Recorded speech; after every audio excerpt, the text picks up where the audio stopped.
Thanksgiving right around the corner, we think of food, we think of friends, and we think of family. If we don't have these luxuries, we think of the Curtis family.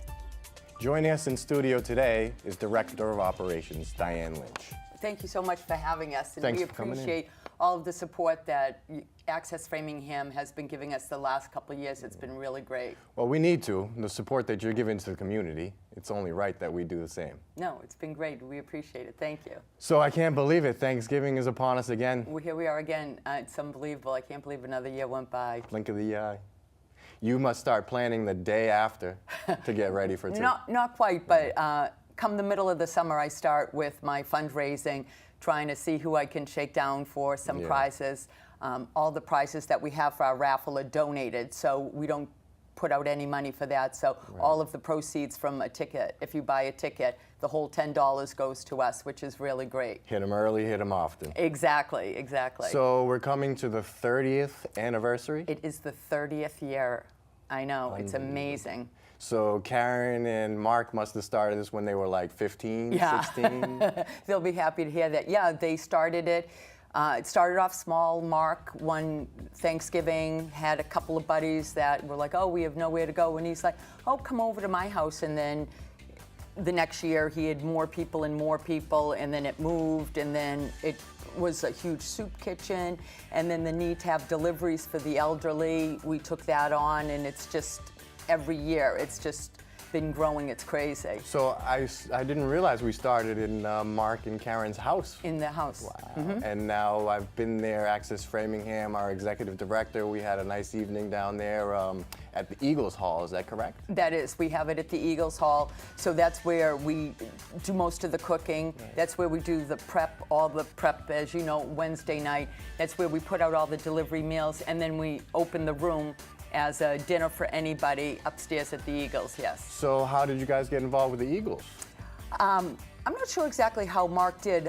He did have a restaurant there for a while. He doesn't anymore. And the Eagles donate the building to us, and the use of the kitchens and the refrigerators for it. Yeah, it's a great space. I remember kind of touring through there with Scott Mercer and Mark, and Karen was showing and leading, and yourself was running around the kitchen area, the refrigerator area, the prep room. It's just a great space to be able to kind of logistically put things in different rooms. It is, and there's a lot of space in that main room for when we have all the volunteers in for all the cutting and prepping, which is craziness. So it's good that it's all spread out and everyone's not crammed together, and then like the cooking's going on in a different area. Right.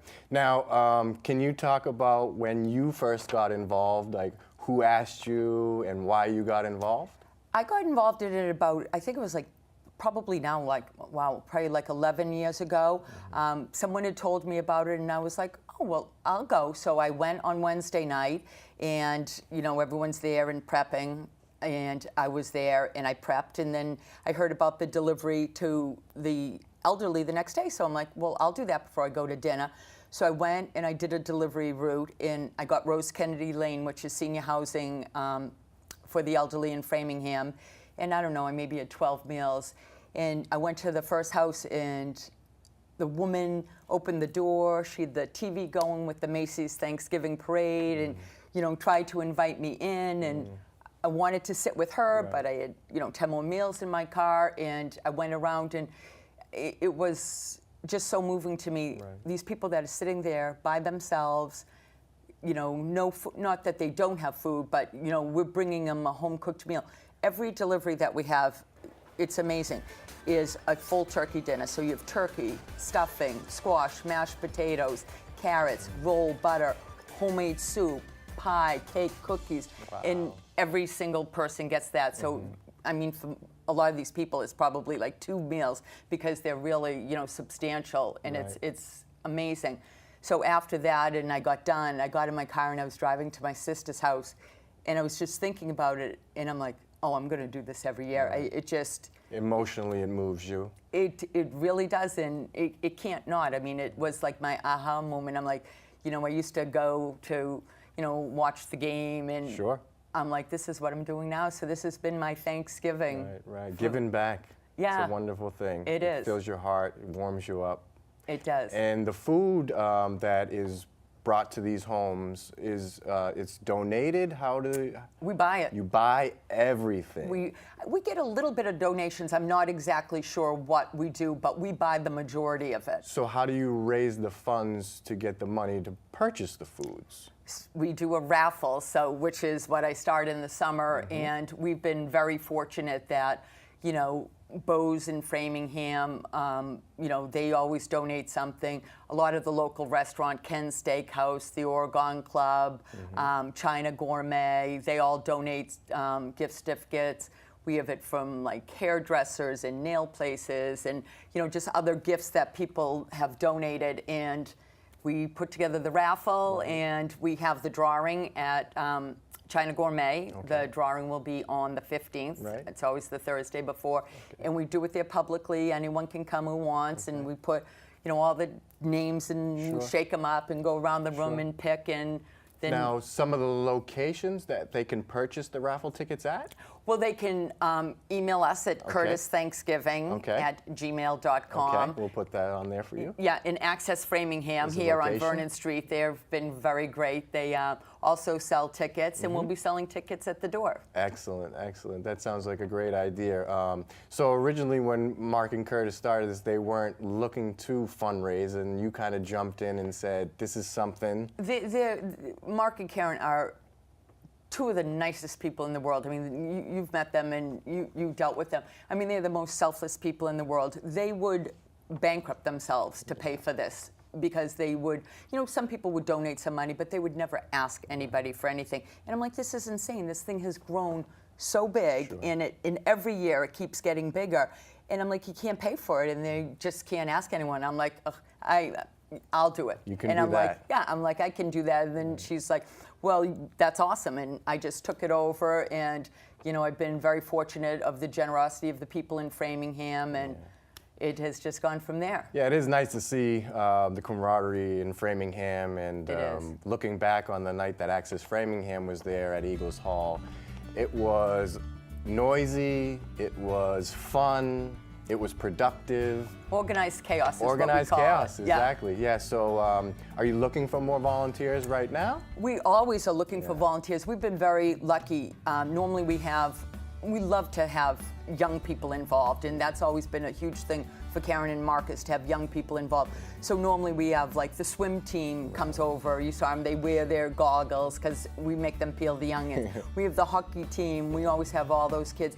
But we're a little worried this year because the Framingham Flyers are having their annual football game Wednesday night at Fenway Park this year. Oh, wow. Did you know that? Well, I did hear Yeah. because of our sister station, the Education Channel, that they were going to be there. So that's a great opportunity for them. But we're not sure how it's going to impact us with volunteers. We Right. never say no to volunteers. We always can make room for everybody. And again, the email that they can reach you to Is volunteer? curtisthanksgivingalltogether@gmail.com. All right. Well, we'll be happy to pass that word around. That would And be if great. anybody comes in our doors, we'll let them know that they have an opportunity to help and volunteer with you guys the Wednesday, the night before. Yeah, or Thursday. We have volunteers on Thursday as well. So, what would you already mentioned the turkey, the gravy, the stuffing, all that good stuff. So all that will be packed Thursday morning. So Thursday morning. Okay. So when it was like you were talking about things that we buy, so we buy all the food and everything, but the containers, I mean, people don't even think about that. All those containers, Right. and soup containers, and Right. it's a fortune in all these containers and bags and Hidden stuff little to deliver it. costs, yeah. Yeah. So what we do is on Thursday morning, we set up like 2 big buffet lines. Okay. And we have the containers, and people just go through and fill the containers, and then they get like soup and rolls and all that. And then what we do is we have delivery. So the people that are doing delivery will get like a delivery route. Right. And it might be like 12 places. Okay. And, you know, they'll package up their 12 meals and then them and their family. And you'd be surprised. The one thing we love and I love is to see how many kids come on like smaller children too, that come on Thanksgiving morning because the parents want to, you know, teach them early on and, you know, show how, you know, fortunate they Sure. are and, you know, how important it is to reach out and help people. So they do. We have a lot of families come. Yeah, I think that's a good idea that you guys have implemented, because if you start the generation early and you let them know that they can help out and it goes a long way, that I think they'll continue to come back every year. And that's exactly right. And the perfect example is like we have all the kids from the high school come. So we have the kids from the high school come, and then it'll be like, the next year, they've graduated, they're in college, they're home from their college break, and instead of going out, they swing by for an hour because they did it all through high school, and it means something to them. So now we're having them come in. We even have kids that now have kids that are coming, and it's crazy. Wow. Yeah. Well, we really wish you the best of luck. Thank you. And every year we hope to be part of this to support you guys. Come on back to Access Framingham and we'll sell some tickets. We'll do a interview, and maybe we'll be there chopping some onions for you. You guys are always welcome anytime, and we're happy to have a partnership with you. Thank you so much. Thank you. We encourage everybody in the community to head to Eagles Wednesday evening and to send an email to Diane to get involved and volunteer. And from all of us at Access Framingham, we encourage you to get up, go out, and be inspired.